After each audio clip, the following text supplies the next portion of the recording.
¿Qué tal, amigos? Me da mucho gusto saludarlos. Mi nombre es Danilo Obando y vamos a continuar con nuestro comentario sobre la carta que escribió el apóstol Pablo a su discípulo y colaborador Timoteo. Estamos considerando del capítulo 1 de la primera carta, los versos 8 y 9. La escritura nos dice así: Pero sabemos que la ley es buena cuando se usa de manera legítima. También sabemos que la ley no fue dada para el justo, sino para los transgresores y desobedientes, para los impíos y pecadores, para los irreverentes y profanos, para los parricidas y matricidas, para los homicidas. Por ejemplo, los señalamientos de no tocar la bocina del auto. Esa indicación es para los que quieren hacerlo, no para los que nunca lo hacen, porque no está en su naturaleza hacer ruido y molestar a los demás. Así, dice Pablo, la ley está establecida para los que la transgreden. Por supuesto, que la ley a la que Pablo se refiere no es la de tránsito de nuestra ciudad, sino la que dictó Dios a Moisés para su pueblo, para que tuvieran una conducta agradable delante de él y que no fuera ejemplo, y que fuera ejemplo para todas las demás naciones. Ahora dice, la ley es buena. Y sí lo es, porque abarca cada situación posible en el contexto de la relación del pueblo con su Dios y del pueblo con sus semejantes, y finalmente de toda la humanidad con el Dios vivo y verdadero. La ley muestra el pecado, pero donde no hay ley, el pecado permanece oculto e impune. Y dice Pablo, es buena cuando se usa legítimamente. Parecería una contradicción que la ley se use ilegalmente.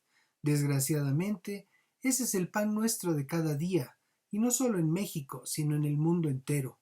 Pero ciñéndonos exclusivamente al ámbito de la ley dada al pueblo judío, también se encontraban vicios e interpretaciones a modo, porque los escribas y fariseos y doctores de la ley también eran gente falible, y era lo que Jesús siempre criticó en ellos. Entonces no fue dada para el justo, y a continuación Pablo enlista a aquellos infractores de la ley por quienes ésta fue proclamada. Los transgresores son aquellos que no tienen temor de Dios. La palabra en el griego es anomos, que significa sin ley, que podríamos también entender como que no se sujetan a la ley proclamada por Moisés, y también los podemos entender como malvados o aquellos que evaden la ley.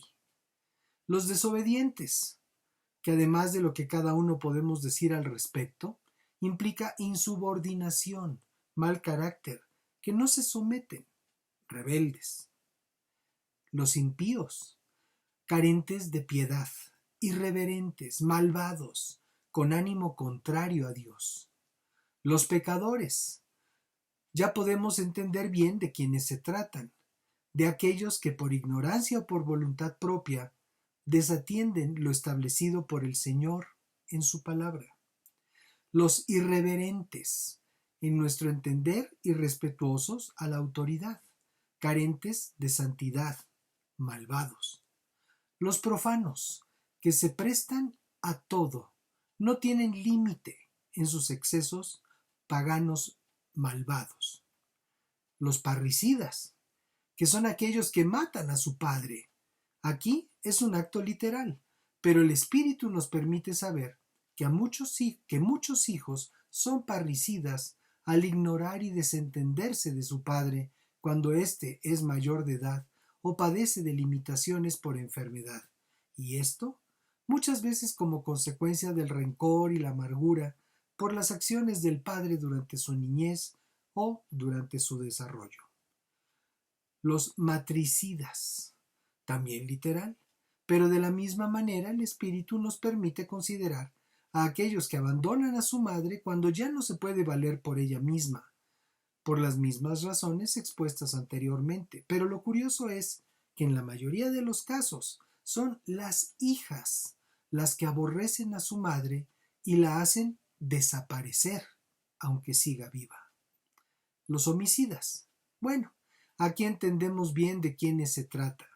Hoy, ante el cada vez peor clima de violencia criminal, los homicidas no solo están en los cárteles de la droga o en las bandas delincuenciales o en las filas de las fuerzas públicas, sino que ahora hasta los niños o adolescentes, envalentonados por sus juegos de video, la ausencia presencial de sus padres, de consejo, ausencia de consejo de algún mayor, o la escuela de crimen de la televisión o de las noticias, se atreven a quitarle la vida a sus semejantes con la idea de que todo es relativo, hasta la vida de ellos.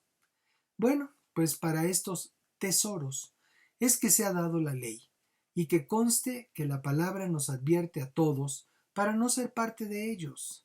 Tanto en aquellos días como en los nuestros, Dios define la maldad en los mismos términos en los que Pablo dirigió esta carta a Timoteo, y es necesario que estemos conscientes que no hay atenuantes culturales ni de época que cambien estos principios, porque como escribió Mateo en su versión del Evangelio de Jesús, en el capítulo 24, verso 35, Jesús dijo: el cielo y la tierra pasarán, pero mis palabras no pasarán.